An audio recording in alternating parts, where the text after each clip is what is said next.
Hey, how's it going, everybody? Welcome to today's video. So as of the time of this recording, the Switch 2 just came out, and I'm not gonna lie, I've been very tempted to buy one. In fact, I almost got this close because the day that it launched, like the day after, I was actually at a Target and I saw one, and I was like, literally, like, I had my wallet in my hand and I had the credit card because I wasn't gonna pay for my money. I had the credit card ready. I was like, I'm gonna buy it. I'm gonna buy it. But then I remember today's video and I was like, wait, hold up. If I buy this Switch, it's gonna work for, I'm gonna work for the credit card company and for Nintendo, because now these games are like $80 for around 4 or 5 months before I pay it off. And then it's just gonna be a time waste because you're just gonna be playing video games, and then you're only gonna use it for like an hour or two a day, and then you're just gonna leave it. So I grounded myself back in reality. It's like, well, hold up. Do I really need this Switch? Well, yes I do, but not really. So that's why I want to make today's video, because I want to keep myself accountable if I do that mistake, which I haven't done it yet, but I'm very tempted to, not gonna lie. It kind of brings me flashbacks to the Pokemon addiction I used to have.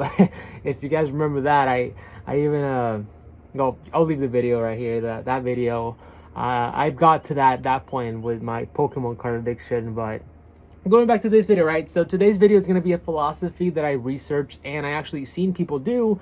And I have to thank one book in specific for this, and that book is The Richest Man in Babylon. This is a money book about basically the way that the rich get richer and why wealth gaps exist and how they think about money and why they make their money work for them and all this kinds of like financial stuff. It's a really good book. It's actually free because it's over 25 years old. I didn't really like it at first because they talk about like the ancient times of Babylon and all that. So it's not very like modern and stuff. It kind of feels like the Bible in a way. But all the things that book says about money still apply to this day. Like, that's how good the book is. And it's actually free. I'll leave it in the description. There's an audiobook of it. I mean, great book. It gets a little boring at first, but if you try to bear with it and you think it's like a boomer talking to you, you're gonna be like, fine, you're gonna be okay. Just try to get the lessons from it. However, if there is one lesson from that book that I still to this day remember, and I think it's probably one of the best lessons of it, it is the way to treat money. And I know this sounds kind of weird, right? But the philosophy that I got from the video is essentially, or for the audiobook, is that money is a being. It's sort of like a tool, right? But it's a tool that you can give a meaning to. And in this case, the best way to treat money, and I know this sounds really weird, is to treat it like it's your children. And hence the title of the video, Treat Money Like Your Children. What does this mean?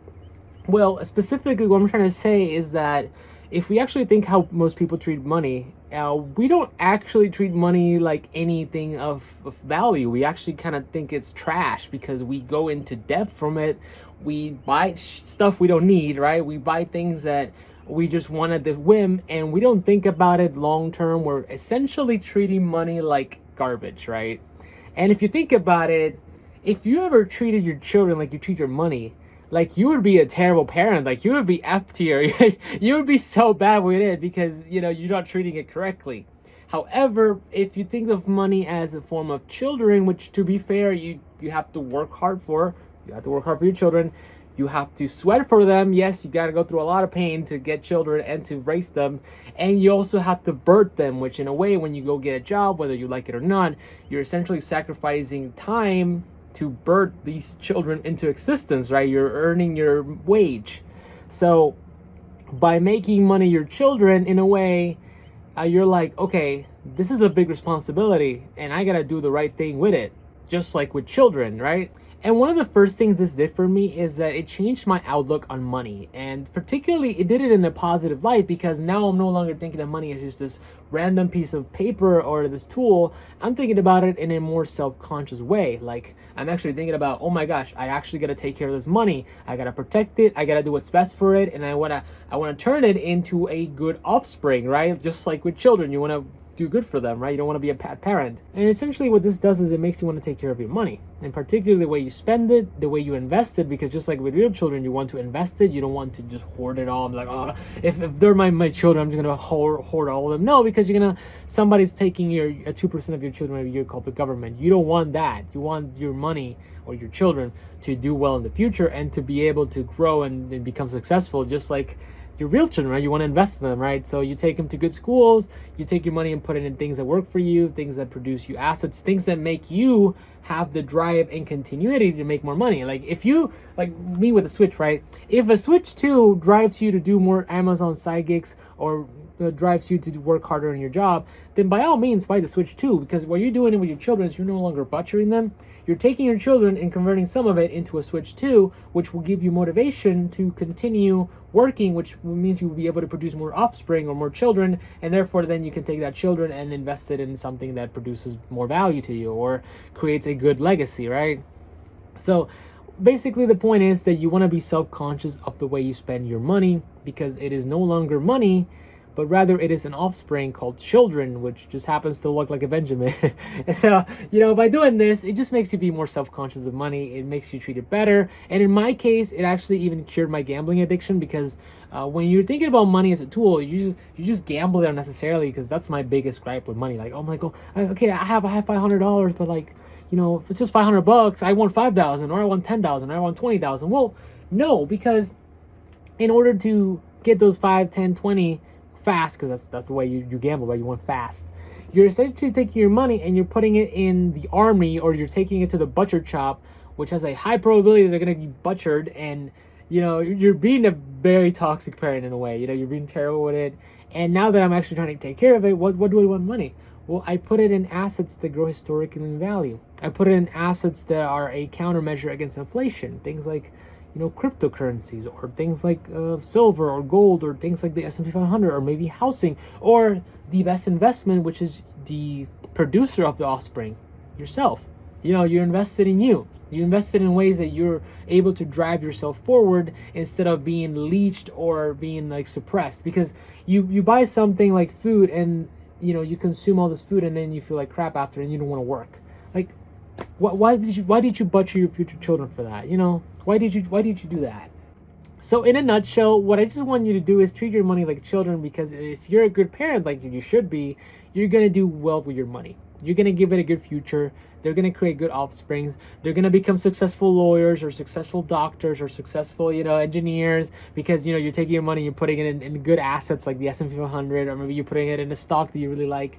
You're essentially turning your children into work for Tesla, or work for Amazon, or work for Google, or work for Apple. That's what you do when you buy stocks, where you take your money, which is your children, and you buy stocks, and you turn them into an engineer for Google, or a shareholder from Tesla, or a shareholder for I just like putting my children in this S&P 500, which is like taking my children and putting it in the world's greatest economy, the U.S. stock market. So far, that could change. So always go for VTI if you're uncertain about the U.S. economy in the future. But essentially, that's what you do with your children, your money. You take your money and you give it a successful future by putting it in assets that will grow in value historically, or do well in the future, because you believe, you as your parent, as the producer of these offsprings, that is best for them. Just like with real children, you take them to good schools, you make sure they hang out with good friends and not toxic friends, because what are toxic friends going to do? Well, they're going to harm your children's future. Just like you do with your money when you put it on a credit card and you buy a computer that depreciates in value, or you go out and spend it on a vacation with people that are really toxic. We are bad parents, because we don't think of money as a children. We think of it as a tool. But if we think about it as a children instead of a tool, well, now we're going to do better with it. And that's what I want you to get from this video. So in a way, what I'm trying to give you guys from this video is a philosophy that might make you better with your money, because you're no longer thinking of it as a tool or trash like I used to think about it when I was like really deep in my stock gambling days. I'm thinking about it as something that I want to take care of. I'm thinking about it as something that I care about.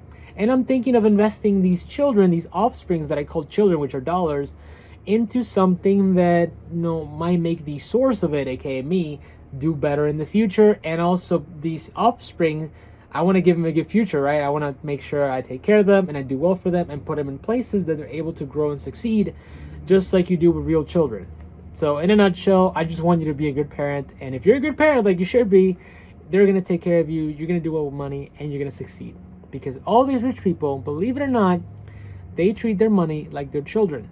And because they treat it like children, or I guess you could say their companies like children, but you know what I mean, right?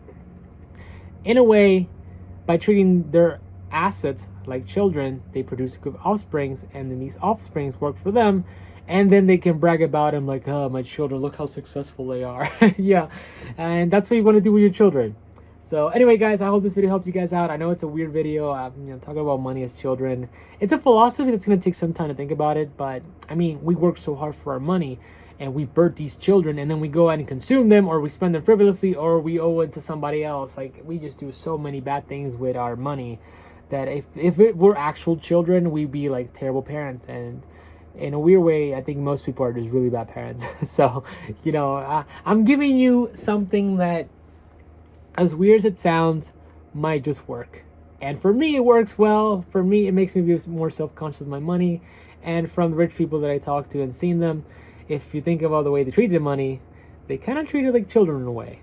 So with that said, thank you so much for watching. I really hope you guys enjoyed the video. If you did, make sure to give it a like. If you're new to the channel, be sure to subscribe. And with that said, I'll see you guys in the next video. Peace.